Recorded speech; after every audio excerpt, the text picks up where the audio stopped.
política com estilo. Ué?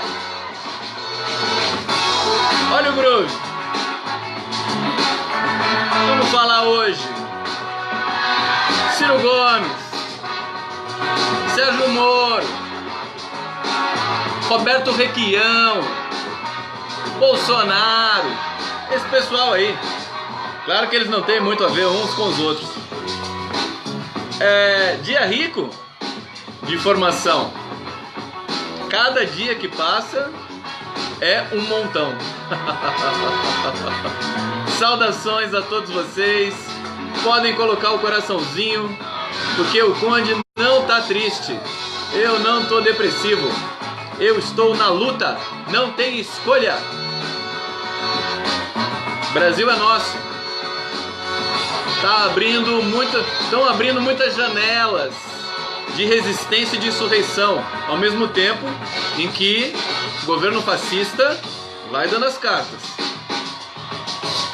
Vamos escutar o groove.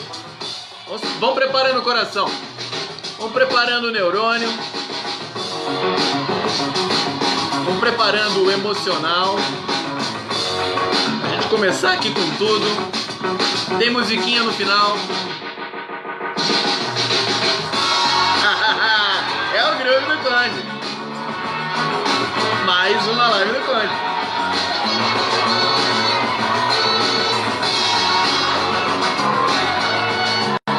Agora há pouco deu uma queda de energia aqui. E sinceramente não sei, tá dando uns raios aqui e tal. Se de repente cair, paciência, né? A gente volta na medida do possível, mas eu tava me preparando aqui, pagou tudo, aí voltou. Vamos voltar, vamos conversar, vamos falar sobre... Eu acho que tem uma coisa muito importante acontecendo, gente. Percepção aí eu acho assim, o que eu posso oferecer para vocês, né?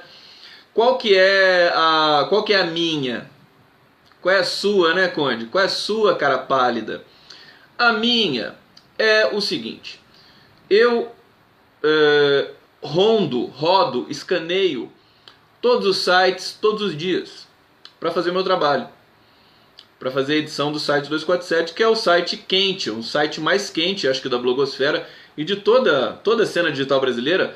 É a home que mais se atualiza durante o dia, é a que mais troca de manchete, é a que mais troca de informação, é a que mais tem conteúdo de autores, de colaboradores. Temos aí a colaboração do Boaventura Souza Santos, que é um grande sociólogo português. Hoje ele deu uma entrevista para a TV 247. Então, é um lugar de muito conteúdo, muito intenso, onde acontecem muitas coisas, onde muitas informações chegam do Brasil inteiro o tempo todo, em ritmo frenético. Sobretudo agora, diante de um governo fascista que vai querendo realmente se apresentar em algumas cifras de normalidade, o que não é verdade, o que não se enquadra, o que não se encaixa, e nós temos explosão de violência no Brasil nesse momento. E aí quero comentar sobre isso. Vocês estão no Brasil inteiro, saudações para todos vocês que estão aí no Nordeste. Sempre gosto de saudar primeiro o Nordeste. É linda. Gente, se vocês vissem a mancha eleitoral do Brasil, como sempre é aquilo lá, né?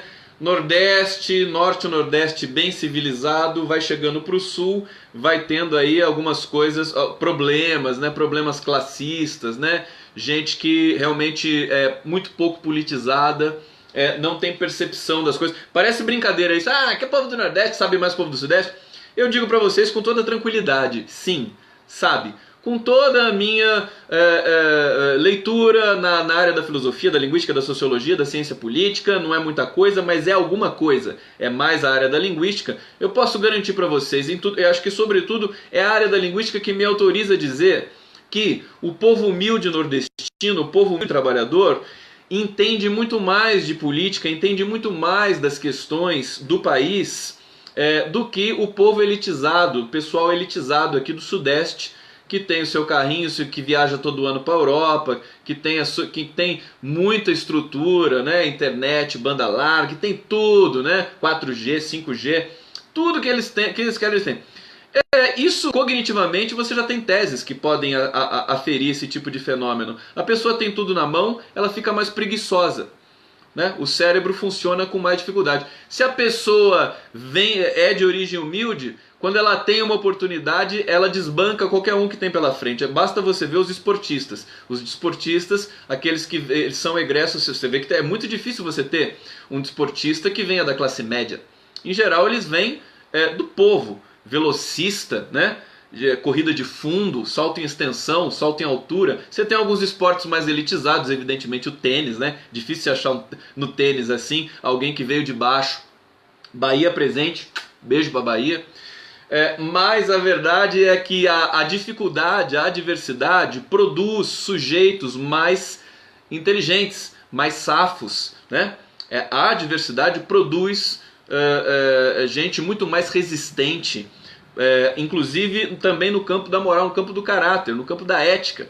Você tem todos esses fenômenos sendo rastreados nesse momento. É por isso que houve aí uma certa descompensação, um certo desespero de classe nesse momento que a gente está vivendo, em que você tem mais informação, em que você tem mais acesso à cena digital, em que todo mundo interage ali, e esses caras bonitões, né, que tem os seus carrões, os seus sonzões e as suas vidonas, né, que frequentam lugares chiques, esses caras são um desastre quando eles vão escrever, né? A escrita digital, percebam, a escrita digital desencadeou um processo muito, como é que eu posso dizer, traumático, né, para toda a sociedade. É um processo traumático, porque aí se viu, por exemplo, celebridade não existe na cena digital. Eles não sabem escrever. O Luciano Huck tentou escrever aí e é sempre um desastre. É muito constrangedor. Mas há demais. Artista da Globo, ator, esse pessoal aí que era glamourizado antes da internet, e aí depois do Twitter, ele só tem Twitter. Por quê? Por que ele só tem Twitter? Porque o Twitter é só uma meia dúzia de toque. Você não tem texto longo no Twitter.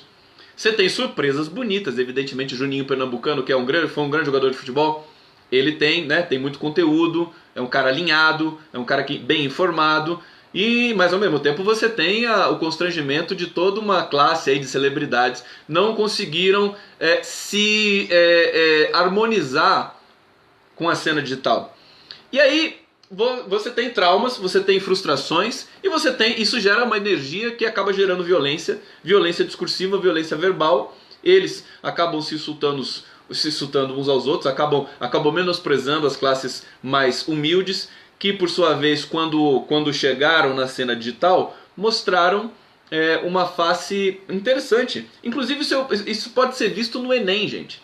No Enem, você vê, e na própria sala de aula, vocês sabem que eu sou professor de redação, durante muito tempo, dei muita aula de redação, corrigi muita redação de muito aluno adolescente, e eu tenho essa constatação na minha experiência.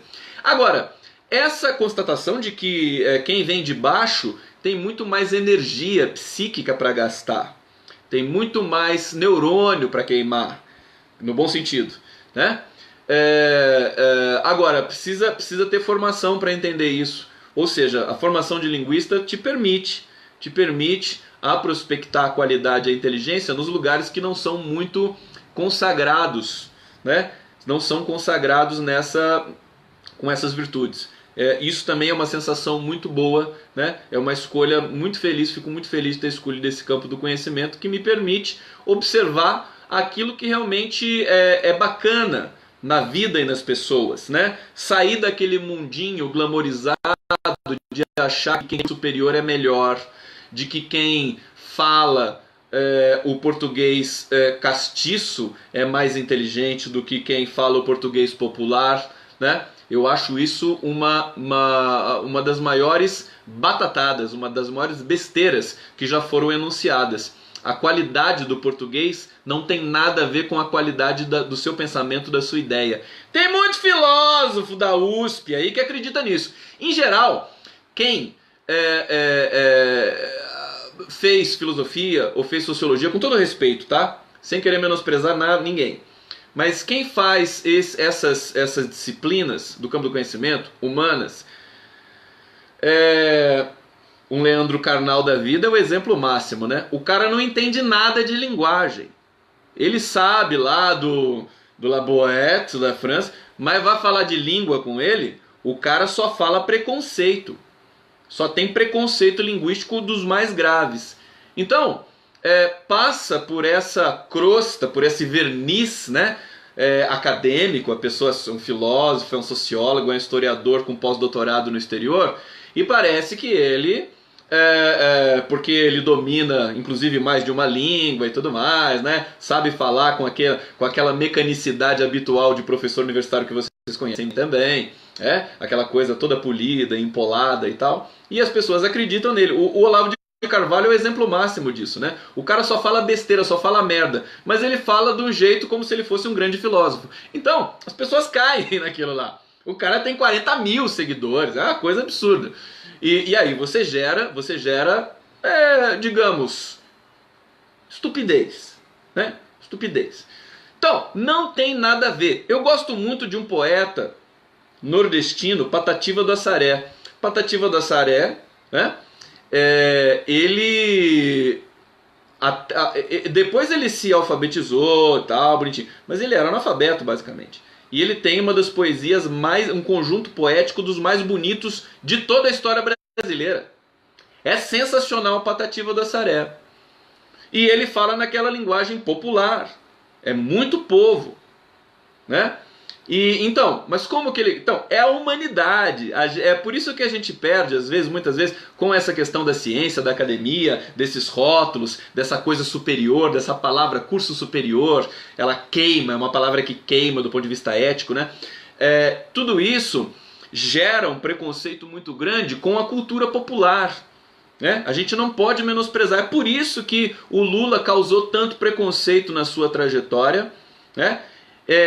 E é muito interessante porque ele, com todo o seu jeito simples de ser, ele conquistou o mundo todo. Ele conquistou grande parte, inclusive, da intelectualidade brasileira, que teve neurônio suficiente para entender a magnitude, a dimensão daquela inteligência que nasceu quase que espontaneamente. Na verdade, nasceu no chão do sindicato, no chão da fábrica, na adversidade, nas dificuldades. Veja, o Lula é o exemplo máximo de como a adversidade produz alguém absolutamente insuperável do ponto de vista das articulações do pensamento, se ele for jogado nesse ponto. O Lula é tipo, sabe o desportista que recebe uma chance para treinar numa pista de qualidade?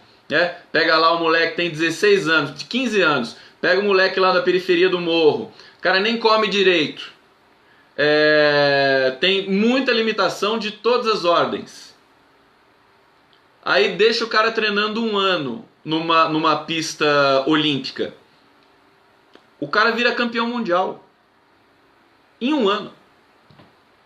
Treina judô, pega uma pessoa da periferia, dá uma chance para essa pessoa treinar judô. Agora pega um playboyzinho do Leblon, com 15 anos, com todo respeito, faz o cara treinar numa pista, faz o cara lutar judô, faz o cara ir pra natação. Ele vai ser só mais um. Entendeu como é que funciona o negócio? Isso vale também para a dimensão intelectual. Quer dizer, o Lula é um exemplo disso. Ele começou a lidar com negociação, a lidar com o trabalho, a lidar com a diversidade, a lidar com o trauma. Ele perdeu a mulher dele na mesa de parto por incompetência médica num momento que ele não tinha nenhum tipo de assistência, né?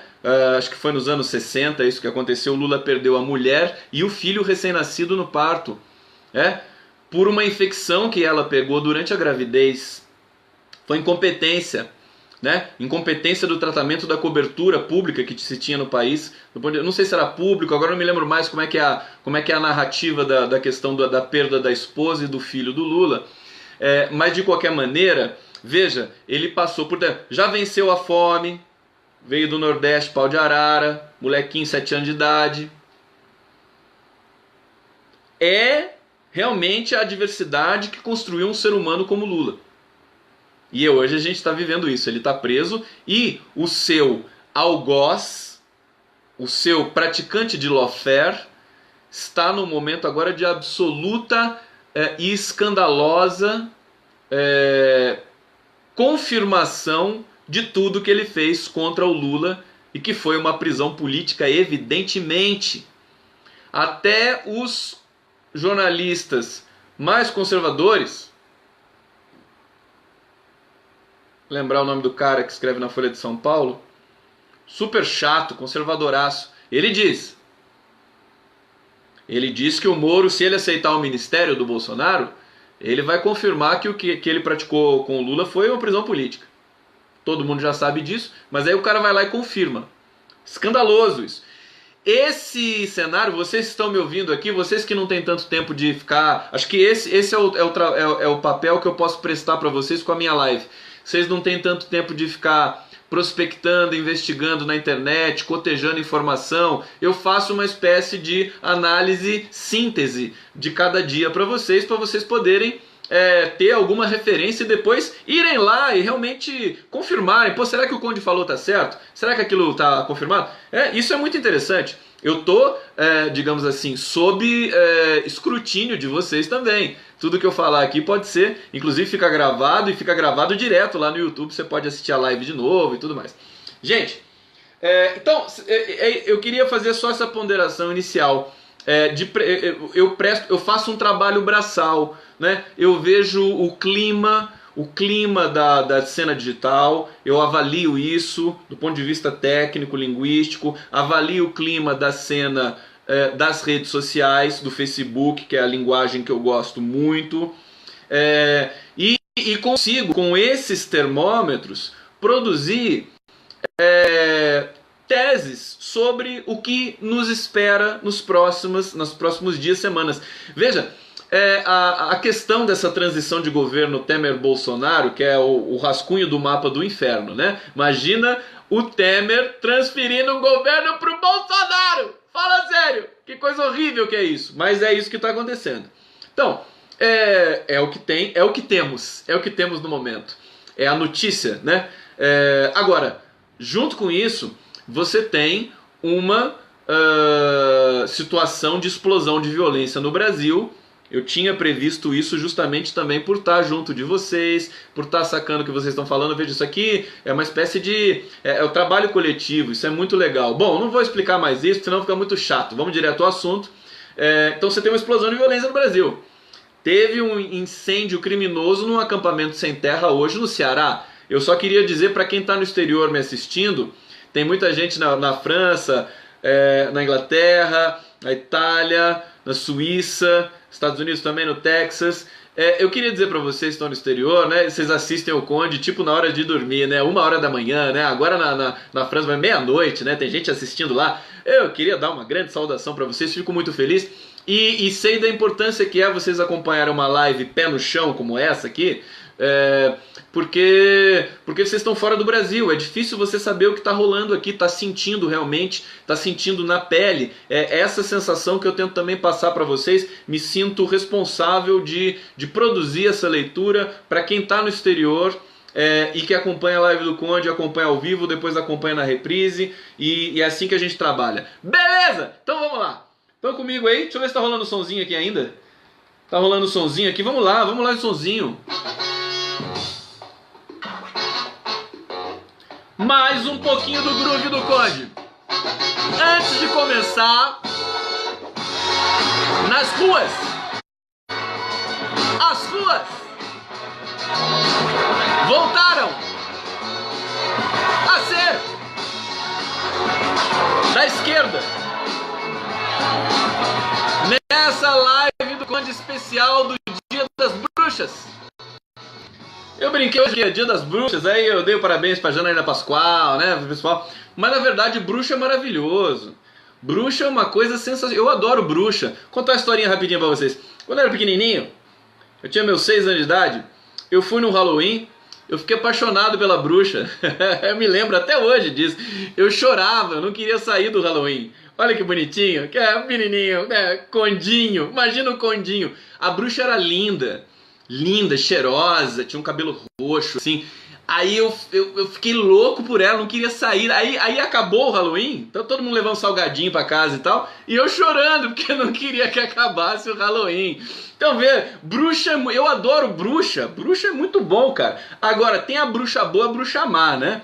A bruxa boa, a bruxa... Então a bruxa má é a Helene Cantanhede, é a Janaé Pascoal, né? Aquelas bruxas do... sabe aquela... Tem um filme horroroso, tem umas bruxas horrorosas. Então esse nido das bruxas más é... Hoje é aniversário também do Carlos Drummond de Andrade, né? O Carlos Drummond nasceu no Dia das Bruxas. Gente, vamos lá! Aí é o seguinte, a gente tá, as ruas estão prestes a voltar para as nossas mãos, para as mãos da esquerda. Escuta o que eu tô falando. O ato de ontem na Avenida Paulista, que teve o Boulos, foi sensacional. Aliás, quero falar do Boulos também hoje, não sei se vai dar tempo. E Portugal, beijo para Portugal. As ruas voltaram a ser da esquerda, era isso que faltava. E aí a gente vai entendendo o que o destino nos reserva. Por que essa eleição do Bolsonaro? É uma espécie de volta às origens que nós vamos ter que produzir no Brasil, a começar pela, agora de fato concretizada, tomada das ruas de volta para o segmento progressista. Porque eu vou explicar para vocês. O seguinte, também esqueci, eu tenho que dar os parabéns aqui, tem uma querida internauta maravilhosa que me deu uma caneca de presente, que faz aniversário hoje, que é a Jussi. Jussi, um beijo muito grande pra você, viu? Muito obrigado. E tem um pedacinho de chocolate ainda que você mandou que eu ainda vou comer hoje, tá? Parabéns pra você, muitas felicidades. Explicar, vamos fazer uma análise rápida da questão das ruas. Veja, rápida assim, né? O Big Bang. Isso é coisa, brincadeira de linguista, né? Não, uma explicação rápida sociológica. Tudo começou com o Big Bang. Tava tudo né, numa ponta de... E aí, depois dessa ponta de agulha que explodiu tudo e o universo começou a ficar em expansão, a gente salta para 2003, a eleição do Luiz Inácio Lula da Silva, o maior líder político da história da humanidade aqui no Brasil, né? E na humanidade. O Lula é o maior líder político do mundo e um dos maiores do Brasil. Isso é coisa de argentino, né? É o maior do mundo e um dos maiores do Brasil. Gente, 2003, 2002, Lula se elege, a esquerda chega ao poder, ninguém estava dando nada para a esquerda. Todo mundo falou, esse cara vai cair rapidinho. Tucano pensava assim, né? Serra, Fernando Henrique, tudo pensava, imprensa, né? Ih, coitado do Lula. Presidente nunca foi nada, só foi deputado. Pessoal menosprezava e subestimava muito o Lula. Não sei se vocês se lembram disso, mas era a conversa de bastidor que rolava naquele momento, 2003, 2004 e tal. A imprensa se reposicionou a partir da realidade de se ter um governo de esquerda no país. Eles não estavam preparados para isso, e é por isso que o Lula conseguiu governar tão bem até 2005. Aí eles tentaram fazer o mensalão, foi mal feito, foi uma espécie de lava-jato, o mensalão, só que não deu certo. Não estava devidamente aparelhado ainda o Poder Judiciário. Eles naufragaram. O Lula, com a sua mega inteligência, popularidade, na adversidade cresceu. E aí, o que acontece? Aí que vem o meu ponto. Governo de esquerda, no poder, confunde a cabeça das pessoas. Vou falar do Moro sim. Pode deixar que daqui a pouco eu falo. Michele Coradinho. Tá no meu roteiro aqui. Mas primeiro eu preciso falar disso. Que é falar da volta da esquerda nas ruas. Que isso é uma coisa muito legal. Fiquei muito feliz de conseguir vislumbrar isso hoje no meio do noticiário e perceber que chegou essa hora, finalmente. Então vamos lá. Eu estou tentando explicar para vocês, vamos lá, voltando à fita, estou tentando explicar por que a esquerda vai ser dona das ruas brasileiras de novo. A partir de agora, 2018, ou melhor dizendo, 2019, né? 2019 vai ser das ruas da esquerda. Por quê? Então a gente tem que voltar a explicar o que foi o governo de esquerda do PT, da Dilma Rousseff também, 13 anos de democracia plena, a esquerda no poder, produzindo muita inovação, muitas políticas públicas, muita soberania, muita democracia, muita riqueza, muita valorização do salário, muito emprego. Você tem um governo, coraçãozinho do Conde, você tem um governo sério, representado legítimo pelo povo e tudo mais. Aí você tem um processo virtuoso acontecendo no país de maneira generalizada e que se alastra muito rapidamente. O horror se alastra, mas quando você tem um governo sério, as coisas boas também se alastram. Então o governo do Lula foi muito virtuoso, se alastrou para todo o Brasil toda a qualidade de governança que estava sendo ali executada. Evidentemente, eu não gosto de parecer que eu sou ingênuo, de achar que não tinha absolutamente corrupção nesses governos, mas tinha corrupção nas estatais, como todo mundo sabe, tinha vários problemas, como tem problemas e vai continuar a ter até o apocalipse. Tá? Não existe higienização completa desse tipo de problema, porque é um problema do ser humano. Tá certo? Mas, resumindo, o que aconteceu? A esquerda saiu da rua, meus queridos.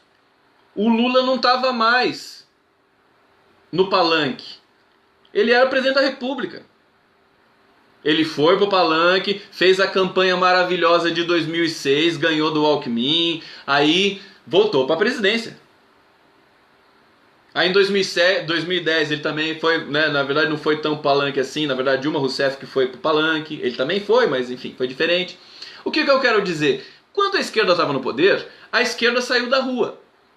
Isso é dado clássico, básico, para todo mundo que conhece um pouquinho de ciência política da história brasileira. A esquerda saiu da rua. E a rua ficou vazia. Você tinha, na verdade, o que você tinha? No dia do trabalho, você tinha festa. As centrais sindicais faziam festa, sorteavam carros porque o Brasil estava com pleno emprego, o salário estava legal, eles não tinham o que reclamar. Não eram pelegos, eles simplesmente estavam comemorando o país maravilhoso que eles estavam vivendo. Tem Bozo aqui? Eu fico feliz. Sabe por quê?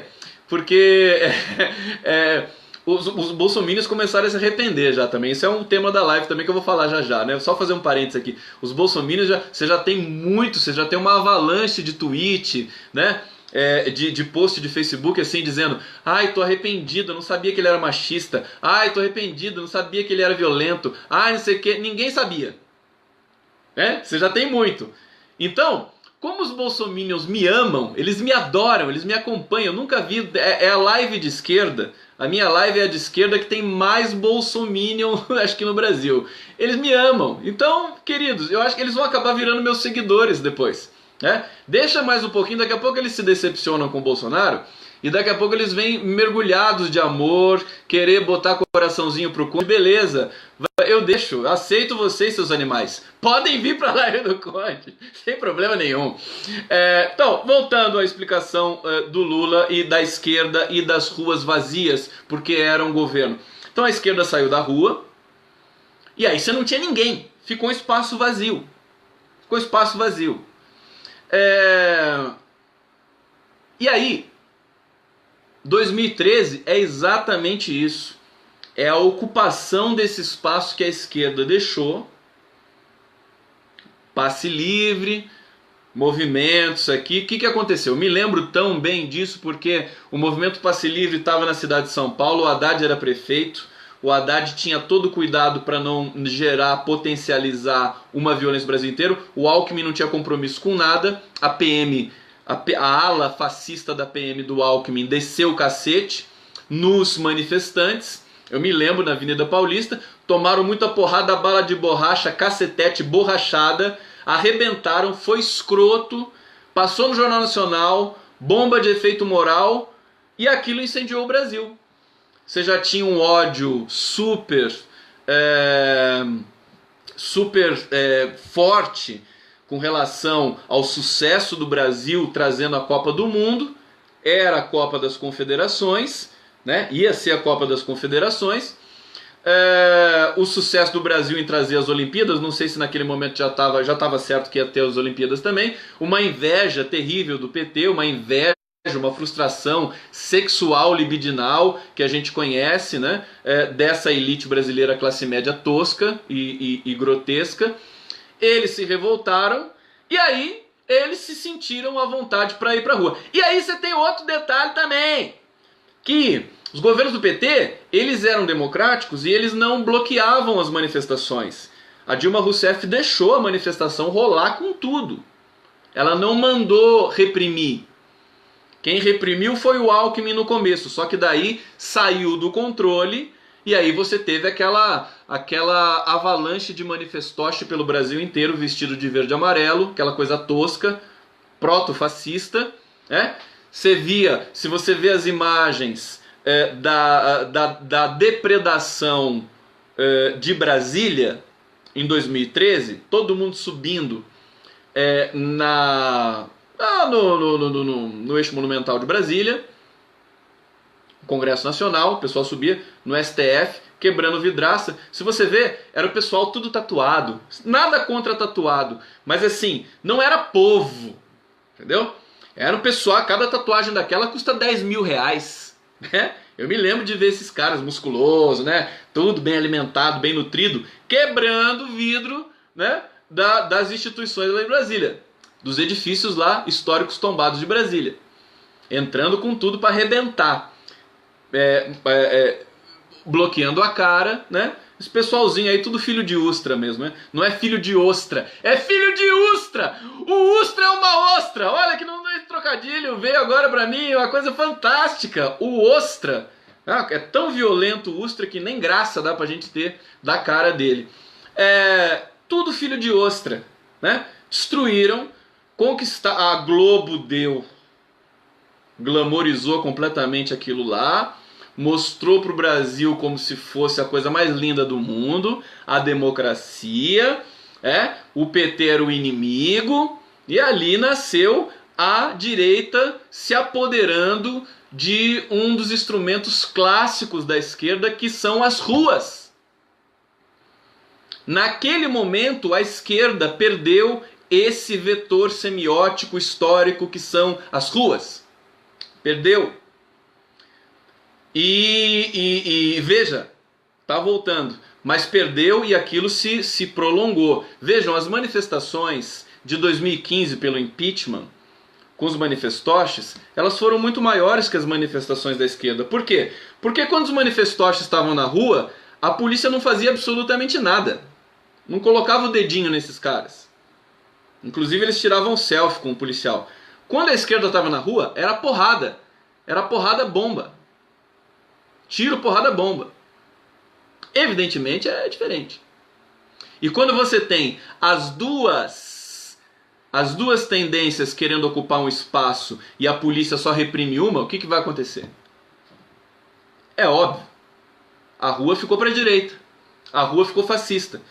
Essa violência que acontece hoje no Brasil, nas universidades, a violência que ocorre, a delinquência de incendiar acampamento de sem terra, de assentamento de sem terra, a violência gratuita contra a mulher, fascista, incitada pelo Bolsonaro, tudo isso é decorrente também desse momento de a direita ter tomado posse das ruas brasileiras, Avenida Paulista, Candelária, você tem os grandes centros urbanos dominados por esse perfil de manifestante violento, preconceituoso e classista.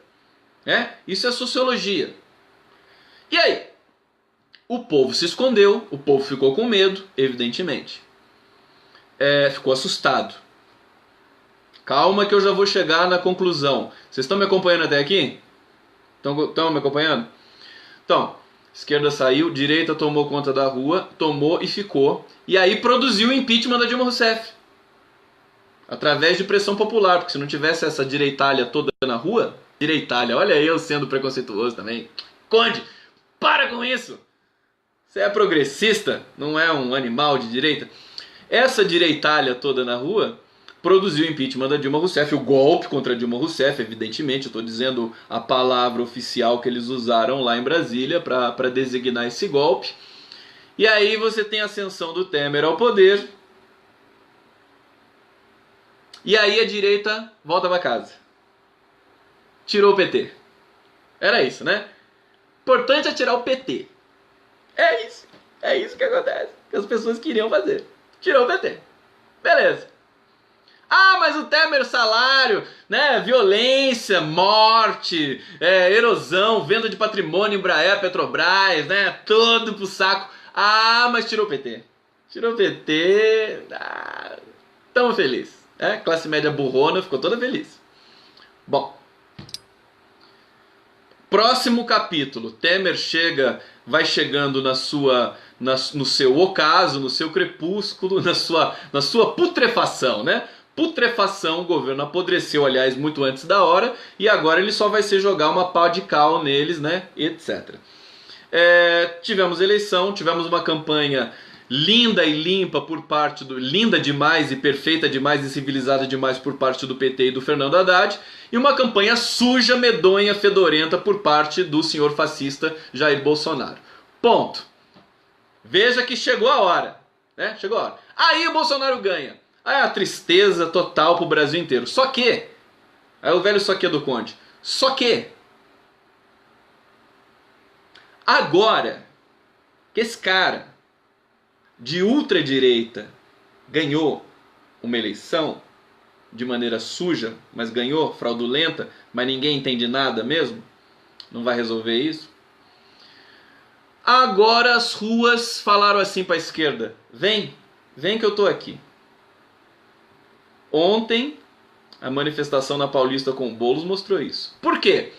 Porque o estilo é diferente. Manifestação de esquerda, a polícia tá lá dando porrada. Isso faz parte da estética da manifestação de esquerda. Isso faz parte da própria força política que a esquerda na rua pode representar. Você tem lá as sirenes toda girando e o Boulos ali falando, a população ali não tem verde amarelinho nem nada. Você tem gente, você tem povo, né? Você tem gente ali que está com dificuldade ali para estar presente, para poder se manifestar com um discurso afiado, com um grito de guerra, entendeu? Não é a besteirinha de manifestoche, é outro mundo. Então, isso aconteceu. As ruas agora são da esquerda de novo. Ninguém tasca. Não adianta mais porque a direita não tem mais por que ir na rua. Vai pedir o quê? O impeachment do Bolsonaro? que a direita vai pedir?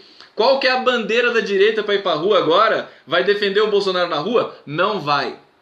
Não vai porque a rua já mudou de lugar. Outra coisa, por que a esquerda parou de se mobilizar, de ir para a rua, o campo progressista? Por que eles pararam? Porque a rua estava contaminada, meu querido. A rua estava associada à imagem dessa direita nojenta.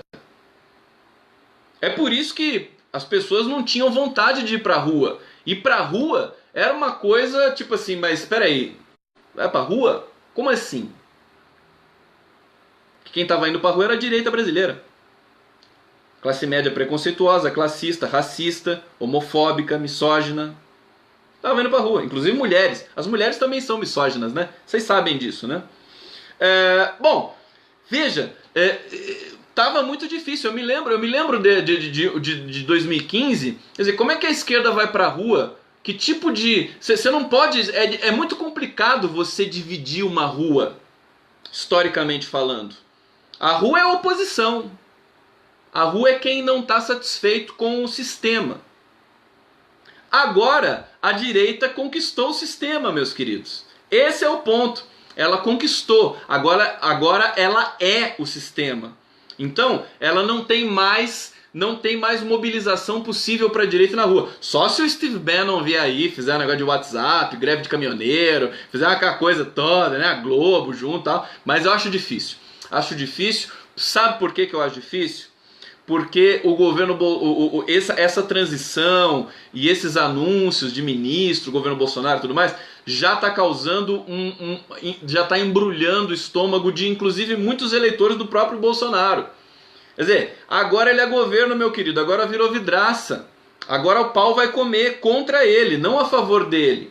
né? Embora você tenha muito assassino bolsonarista, muita gente violenta pelas ruas que representam o Bolsonaro e que intimidam as pessoas, intimidam o trabalhador, intimidam a mulher, intimidam o negro, intimidam sem terra, intimidam índios. Embora você tenha esses caras, na hora que a hora que a esquerda ocupa a rua, meu querido, aí sai da frente.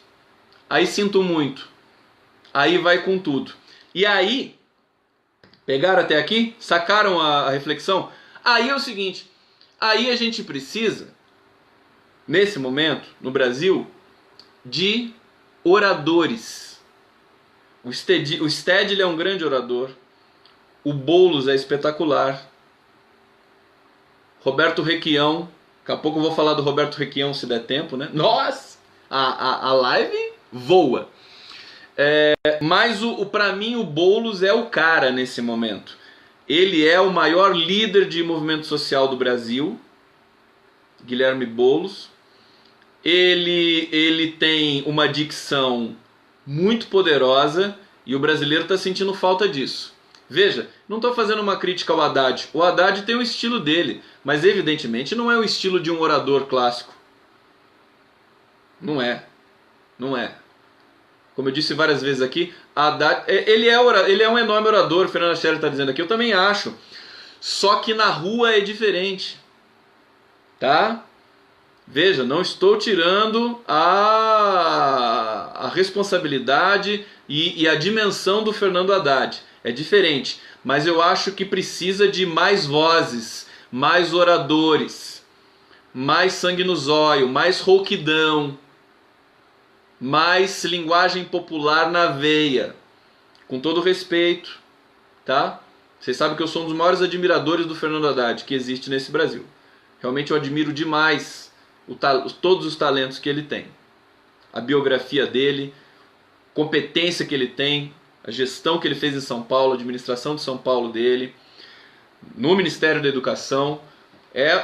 E eu sempre defendi a candidatura dele desde quando ele perdeu a prefeitura para o Dória em São Paulo. Naquele momento, eu até publiquei um texto disso. Eu falei, Haddad perdeu a prefeitura para virar presidente do país. Sempre. Mas vejam, eu sou linguista, eu sou alguém que analisa as questões da ordem do dia que estão pulsando na sociedade. A sociedade está precisando de uma voz poderosa e rouca e grossa que mobilize as suas timias, os seus sentidos. Tá sentindo muita falta do Lula. O Lula tem essa pegada, vamos lembrar disso. O Lula tem, né? Como é que o Lula construiu toda essa mítica em torno dele?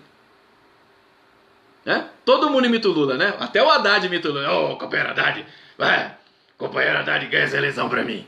Pô, Haddad, não deu, mas eu vou estar com você na próxima. É o Lula, né? Essa voz, essa rouquidão, isso faz parte do sentido, gente. Entendeu? O sentido também é composto de formas. Tá? Isso evoca memória, isso ativa certas zonas da história que estão cravadas na sua memória. O Boulos encarna isso de maneira genial e ele é espontâneo. Evidentemente ele não imita ninguém, mas é o jeito dele. Tem que falar daquele jeito, precisa disso, precisa dessa firmeza, um pouco dessa pegada mais agressiva mesmo. Verbal. Não agressiva do ponto de vista do sentido, mas agressiva do ponto de vista da forma. Veja, o Bolsonaro... Eu vou falar uma coisa aqui que vocês vão me detestar. Mas o Bolsonaro é uma florzinha falando. Aquela voz fininha dele. Quem que vai obedecer uma ordem do Bolsonaro? Eu vou dar isso daí. Vou botar o Paulo Guedes aqui. A vozinha desse tamaninho. Mas veja, ele fala coisas horrorosas com aquela vozinha ridícula que ele tem. Entendeu a diferença? E o Boulos, com aquele vozeirão todo, fala coisas lindas. A linguagem não é uma equaçãozinha matemática, não, gente. É muito complexo, tá? Então, para você poder produzir teses e aprofundar alguns temas, você precisa. É interessante que você conheça as várias dimensões da linguagem. O Sérgio Moro, por exemplo. Sérgio Moro com aquela vozinha vai ser ministro da Justiça? O Sérgio Moro. Nem como é que o Gregório do Vivier fala tão fininho assim como o Sérgio Moro. Imagina o Sérgio Moro com aquela vozinha. Ridículo! Tudo bem, eu não quero criticar a voz, aí seria preconceito. Mas assim, do ponto de vista das construções semióticas em torno das figuras públicas, a gente tem esses elementos. São elementos que estão no horizonte. É inescapável. Então você tem isso também, né? Então eu acho que essa história, por exemplo, do Boulos ter essa pegada muito forte, uma voz ativa, dele ter essa liderança natural, espontânea do MTST, que é um movimento maravilhoso, imenso. Ele tem muita liderança no Brasil inteiro. Então o Boulos é importantíssimo. Manuela também. Manuela sensacional, né? Ela é muito forte num palanque, né? Ela fala, a veia dela salta aqui, e é isso que a gente precisa. Precisa da veia saltada, né? Sem terno, camiseta, veia saltada e sangue nos olhos. E aí, eu tô vendo justamente então a volta da esquerda para as suas. Conjunturalmente, estruturalmente, é um espaço que já está dado. Já está dado, a esquerda voltou para a rua e a gente vai ter um outro cenário agora. Vai tomar porrada, vai apanhar de PM fascista do Dória. O Dória vai mandar. O Dória e o Bolsonaro juntinhos, PM de São Paulo, Avenida Paulista, eles vão arrebentar. A bala não vai ser nem de borracha. Some-se isso, a militar. Só que aí é o seguinte, o espaço já está dado, já foi dominado de novo pela esquerda. Por quê? Porque tem a indignação com a explosão de violência, tem a indignação com a precariedade do projeto de país que esses caras estão apresentando aí no horizonte, né? Então, as coisas que mobilizam as pessoas nas ruas, sujeitas às mais terríveis práticas de violência do Estado, não é o medo de tomar porrada ou o medo de morrer.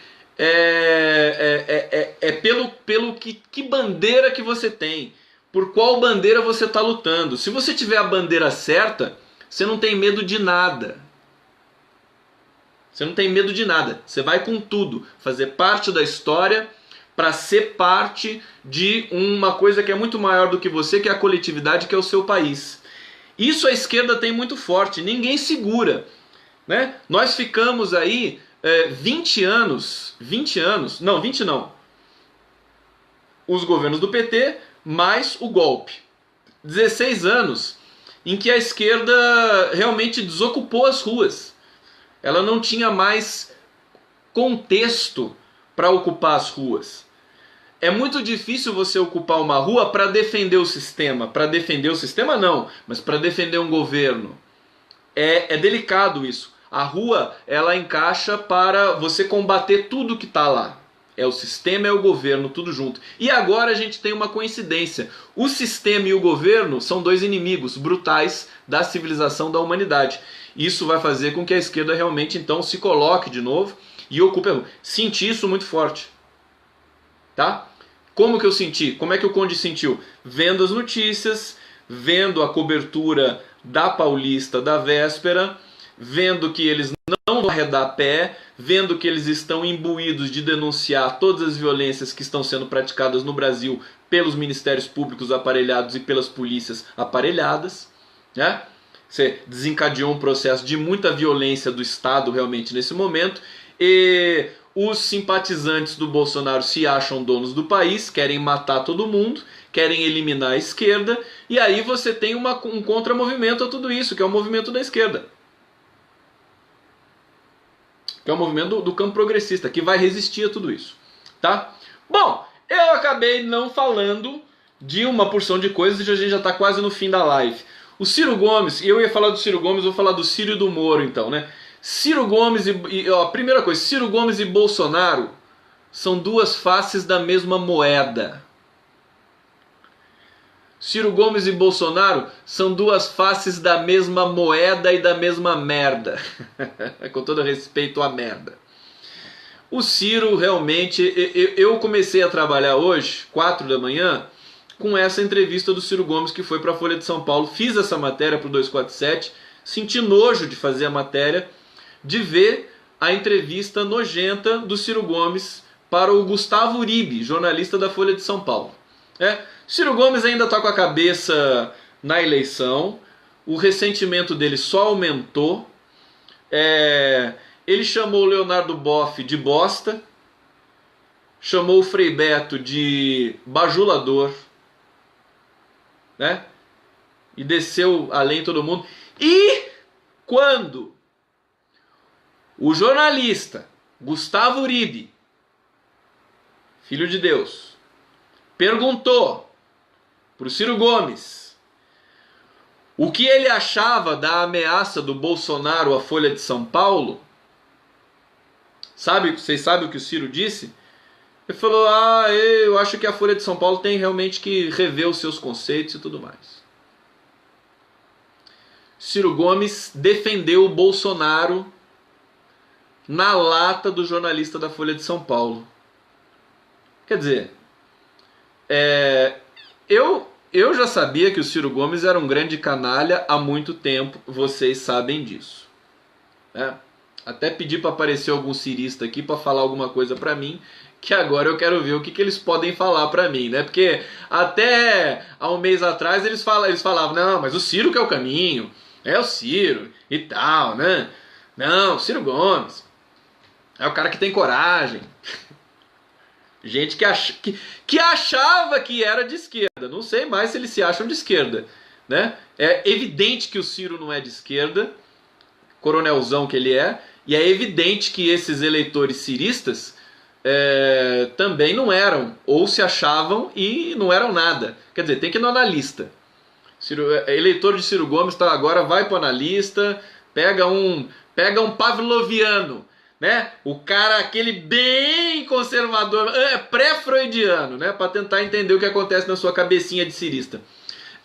Ciro Gomes, então, quer dizer, ele insultou um dos maiores intelectuais do mundo, brasileiro, Leonardo Boff, autor da Teologia da Libertação, uma das mais aclamadas teses, proposições éticas sobre o cristianismo. O Leonardo Boff é admirado pelo Papa Francisco. O Papa Francisco é fã do Leonardo Boff. O Leonardo Boff é interlocutor do Papa Francisco. E de uma ala da igreja progressista muito bacana que está em torno desse nosso Papa argentino Jorge Bergoglio. Então, né, Leonardo Boff lutou na ditadura, lutou contra a ditadura, uma das grandes luzes brasileiras.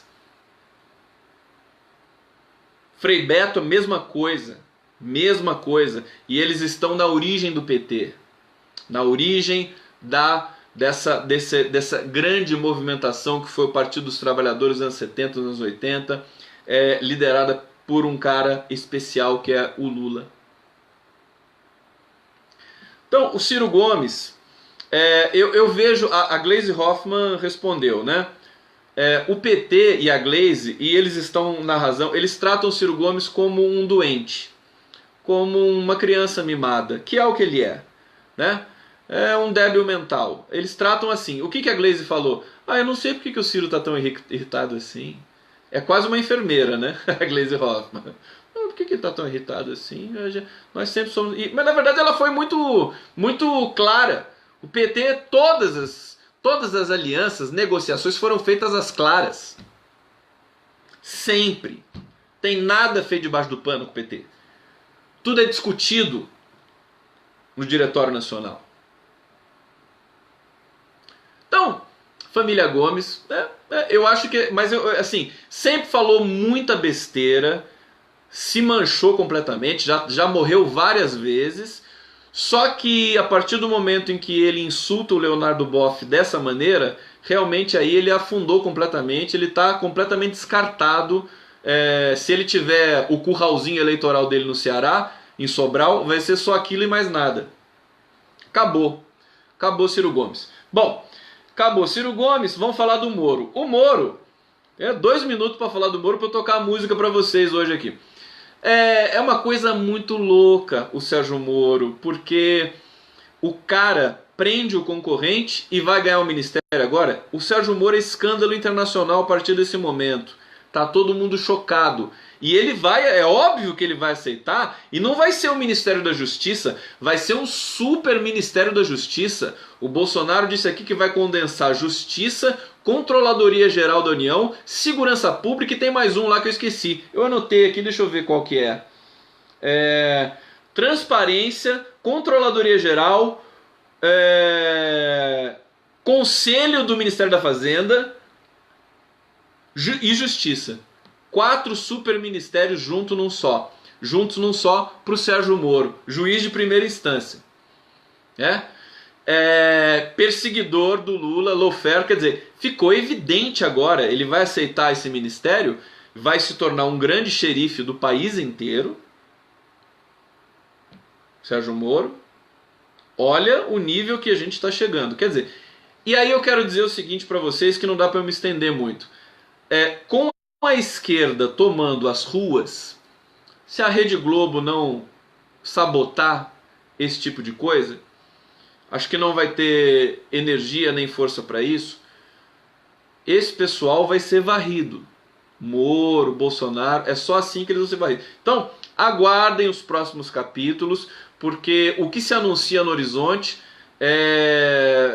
a vitória moral é nossa, a vitória moral está com a gente, a civilização continua com a gente, o governo ganhou uma barbárie, ganhou um governo fascista, o Moro vai participar de um governo fascista. Imagina o Moro, né? Tendo que responder o seguinte: você participa de um governo cujo presidente falou em exterminar os petistas. Como é que você explica isso? Como é que você explica você ser subordinado a um cara que incita a violência da população, que ameaça as pessoas com exílio ou com prisão? Então, a meu ver, eles estão se afundando. É claro que eles vão lograr ainda um pouco, vão gozar um pouco da nossa cara, porque eles ascenderam ao poder, né?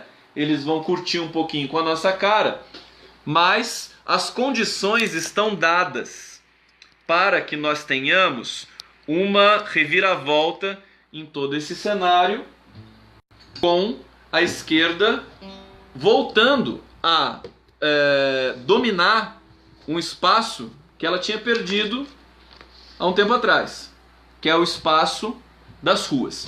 Posso tocar uma musiquinha pra vocês? Vou tocar uma música hoje, uma amiga minha postou isso, achei linda a sugestão, e é o Parabólica Mará do Gilberto Gil, acho que é a canção de 93, Parabólica Mará. E aí ela disse isso justamente no momento que eu estava dizendo que as esquerdas vão voltar para a rua, porque a antena tá muito apontada para esse fenômeno de novo, né? Então ela falou Parabólica Mará, Parabólica Mará, parece isso, eu vou cantar para vocês.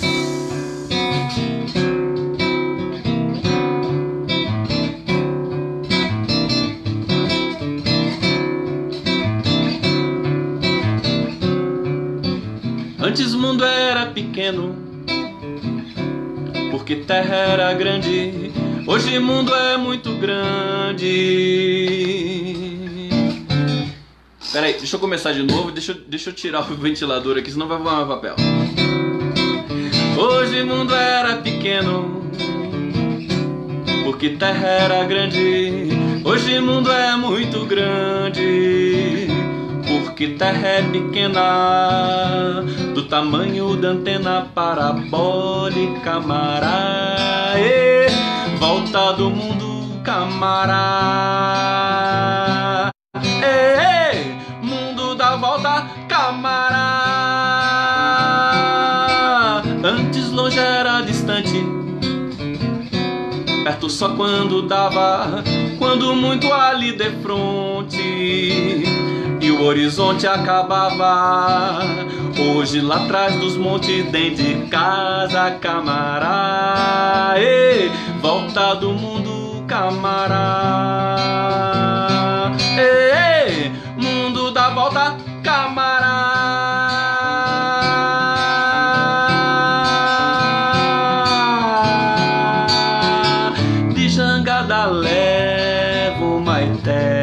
eternidade. De Saveiro levo uma encarnação, de Jangada levo uma eternidade.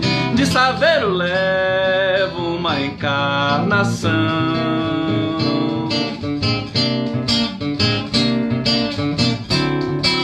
Pela onda luminosa leva o tempo de um raio, tempo que levava a rosa pra aprumar o balaio, quando sentia que o balaio ia escorregar. Ei, volta do mundo, camará. Ei, mundo dá volta, camará. Esse tempo nunca passa, não é de ontem nem de hoje, mora no som da cabaça, não tá preso nem foge. No instante que tange o birimbau, meu camará. Ei, volta do mundo, camará. Ei, mundo dá volta, camará. De Jangada levo uma eternidade, de Saveiro levo uma encarnação, de Jangada levo uma eternidade, de Saveiro levo uma encarnação. De avião o tempo de uma saudade,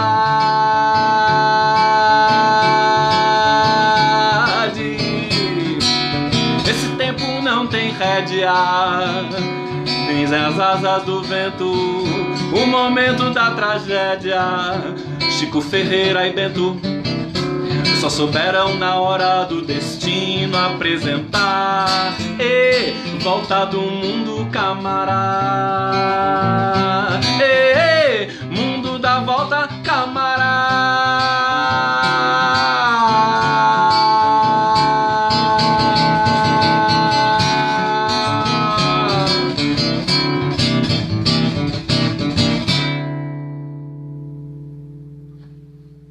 Curtiram? Essa foi Parabólica Camará, do Gilberto Gil. Parabólica Camará, para sentir as ruas de novo voltando para a esquerda brasileira. A gente vai tomar as ruas de novo, a gente vai fazer uma oposição democrática muito forte e vamos voltar à cena e ao protagonismo, e nós já estamos nesse protagonismo da cena política brasileira. Deixo um grande beijo para vocês e a gente se encontra na próxima live do Conde. Valeu, meus queridos. Até a próxima.